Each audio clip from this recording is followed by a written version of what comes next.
Hey, what's up guys, it's Theo from Fino Concept. So today we are going to create a simple logo in Adobe Photoshop. If you are new to Photoshop and you don't really know how to design a simple logo for yourself, then this video is for you. Also, after just this video, the next video is going to be the animation of this particular logo still using Adobe Photoshop. So if you don't have After Effects, you are good to go. On that note, be sure to definitely subscribe to this channel so that you don't miss out when I upload that video. Anyway, let's get started.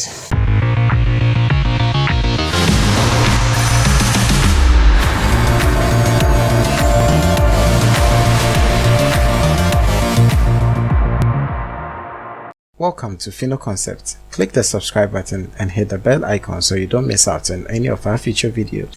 As stated, I'll be using Photoshop, so I'll go ahead and open it up here. Let's go ahead and create a new document, and I'm going to leave the width and height as 2000 by 2000, so you can see width is 2000, height is 2000, and I'm using pixels in this case. So I'll click on OK, leave everything as it is, and click on Create. Alright, now where do we even get started? Alright, so we are going to create a circle. Now to create a circle, we have to be using the ellipse tool, which is here, you on your keyboard, or just right click on this and select ellipse tool. Now I'll be creating a circle like this. As you can see, the moment I click and drag using my left mouse button, it gives me an oval instead of a circle. So to get a perfect circle, just hold down the shift key, and this is what we have. Now I'll just release and I'll select this and put it somewhere at the center. In case you don't actually see a circle, it's probably because you have created a circle on a white background and your circle is also white, so you see something like this, but it is actually there. So all you have to do is just double click on the thumbnail right here and select any color you want. The color picker is just going to pop up. In my case, I think I'll be using blue because for some reason I like the color. I prefer red. You know what, let's just go with blue for this tutorial. Now we are just going to be using the initials of our name. So in my case it's Theo Labi or Fino Concepts. Let's just go with Theo Labi, T and Y. So I'll grab the type 2, T on your keyboard. Make sure that no layer is selected and just type it in here. So T, Y. No, let's make it capital letters. So T-Y, and increase the size of our font. Now the font I'm going with is Gotham, and I'll be using the Ultra version.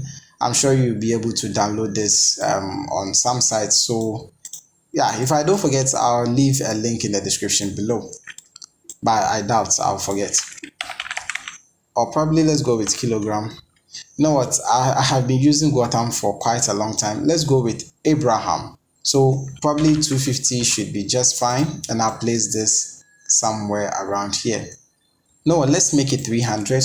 I want it to be outside the borders of the circle, and we are going to create something interesting. That's why I want it to be like this.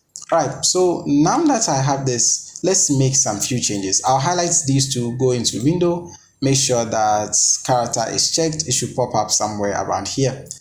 I'm actually going to make this a bit wider because they are quite too long. I'll make them wider, and to do that I'll be using this T here, and I'll just click and drag towards the right hand side, so you can see the text is a bit wider. I think right about 130 should be just fine.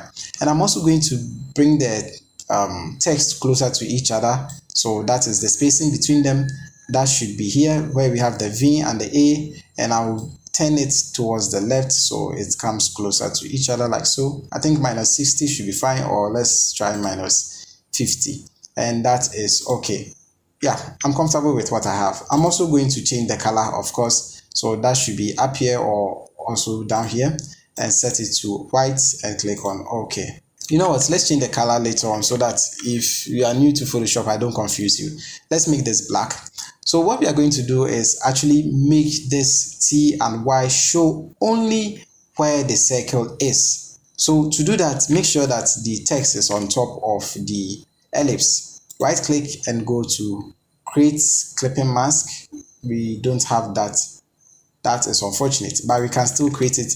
Hold down the Alt key and click in between the ellipse and the TY or the text it's going to create a clipping mask for you. I don't know why it is not showing. Probably because it is a text. If, for instance, we had an image or we had another shape, I'm sure it should show. So create clipping mask is showing here, but with the text, it is not showing. Anyway, like I said, you just hold down the Alt key, click in between the two layers, then it's going to create your clipping mask for you. So that is basically the whole idea. So as you can see, it is showing where the circle is. Anything apart from anything outside the circle is not really showing. This is what we want. I'll go ahead and place it somewhere around here, like so. Yeah. So let me zoom in a little bit, and I'm going to use the polygonal lasso tool, which is right here, and I'll create some sort of triangle over here. So I'll hold down I'll just click one time. I'll hold down the shift key so that I get a perfect horizontal line. I'll click somewhere around here, still holding down the shift keys so that I get a perfect 45-degree angle, and I'll click somewhere around here, and I'll hold down the shift key again, and I'll click or double click somewhere around here. So I have a perfect triangle, almost perfect. So this is what I'll do. I want to have this, I believe this is somewhere at the center. I think I messed things up. Yeah, it was supposed to actually go around it. So you know what, let's do it one more time. So hold the shift key, click somewhere here, hold the shift key, click somewhere here, and I'll just go around it instead. So double click and I have my selection. I can go ahead and move the selection to the top like so, place it somewhere around here. So once I'm done, I'll just click on the layer mask icon, which is the second icon from the left, and this is what we have.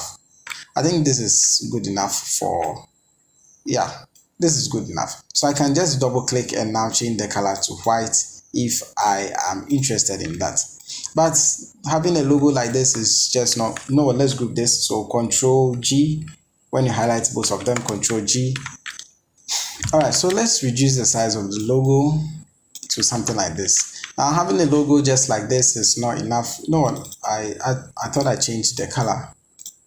It's not enough. We actually want some text to come in here. So I'll type in the name of the whatever this is. So in this case, it's the Olabi. You can see because the text is still huge, so I'll reduce the size to something much smaller. Place it somewhere around here, and you still can't see because the text is actually white. So I'll change the color to this blue one, and we have something like this. I think this is looking cool. This is quite simple and basic. The tutorial is actually not for how to create a logo. The main focus is not creating the logo. The main focus is animating it, which is going to be in the next video. So I think this is just about it. But how unfortunate, this logo is a bit boring. Anyway, thank you guys for watching. If you like this video, please give it a thumbs up. If you'd like to watch more of our videos, hit that subscribe button, and as always, don't forget to share with your family and friends. This is Theo from Final Concept, and I'll talk to you guys in the next one. Make sure you hit the subscribe button. Let's move on to animating this.